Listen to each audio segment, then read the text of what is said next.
Now, both turbos and superchargers are air pumps. They ram more air into the intake portion of the engine. And when more air goes in, that means the engine can combine more fuel with it to get what's called a bigger charge. That's the air and fuel before it's ignited. Now, by putting more air into the intake portion of the engine, that also means its other components will combine more fuel with that air. You've got to do that to maintain the charge. That may sound piggy, like, so what? More gas, more power. What's magic about that? But because you're doing it under pressure and using modern valve timing, ignition timing, and fuel metering in a high-tech fuel injection system, you increase what's called volumetric and thermal efficiency. That means you can scale the power of the engine more efficiently than you scale its fuel consumption. How those two pumps do that, though, is different and very interesting. First off, let's meet the turbocharger. That's this apparatus sitting right here. Let's see how it works.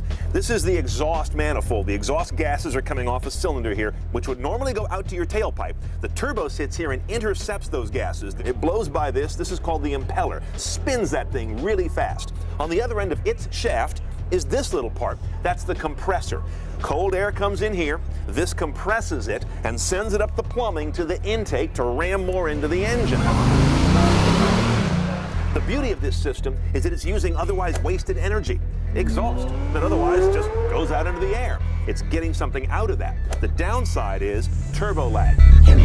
Because those exhaust gases are created at the late part of each cylinder's cycle, it takes this kind of system a moment or two to spool up, as they say. That's where you get turbo lag. You step on the gas now, a moment or two later, this thing really spins up to the demand you want.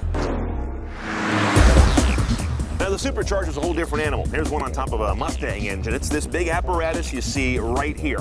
Note the difference with a supercharger. It's not driven by exhaust gases. It's driven by a mechanical connection to the engine.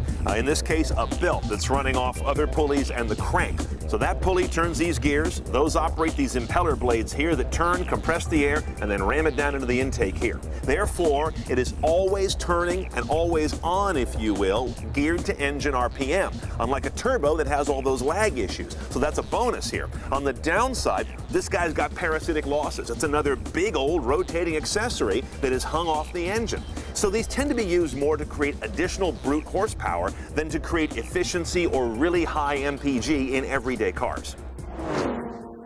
Okay, the last part of the turbo and supercharger story is intercooling.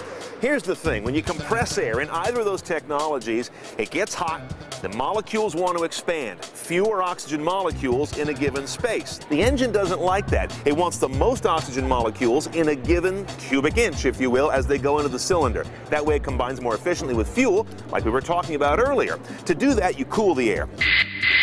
Intercooling. Look down here.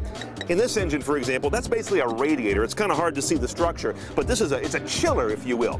The compressed air goes through here first. That makes it more dense, more oxygen molecules in a given space as the temperature drops, and then you can combine it more efficiently with fuel. Both turbos and superchargers typically use one of these. Okay, bottom line. As you go shopping for a car, you're pretty unlikely to find many that have superchargers. They tend to be rarefied and extremely high performance. So let's talk turbos, how to shop for one. Take the car out for a test drive and notice the turbo lag. That's the delay between stepping on the gas and feeling that whoosh of power from the turbo that we talked about. Secondly, notice the additional torque. Turbocharged engines tend to have a lot of torque compared to the amount of horsepower they have. And torque's the fun stuff. It's what really gets you off the line and gets you going. And third, notice the price. Turbocharged engine options tend to cost more. Take that price, factor it against any fuel efficiency gains, and come up with a rough amortization schedule, if you will. Or if there's not a big gain, come up with a personal feeling of how much more fun it's going to be to have a turbo with all of its additional torque times the cost you got to pay to get it.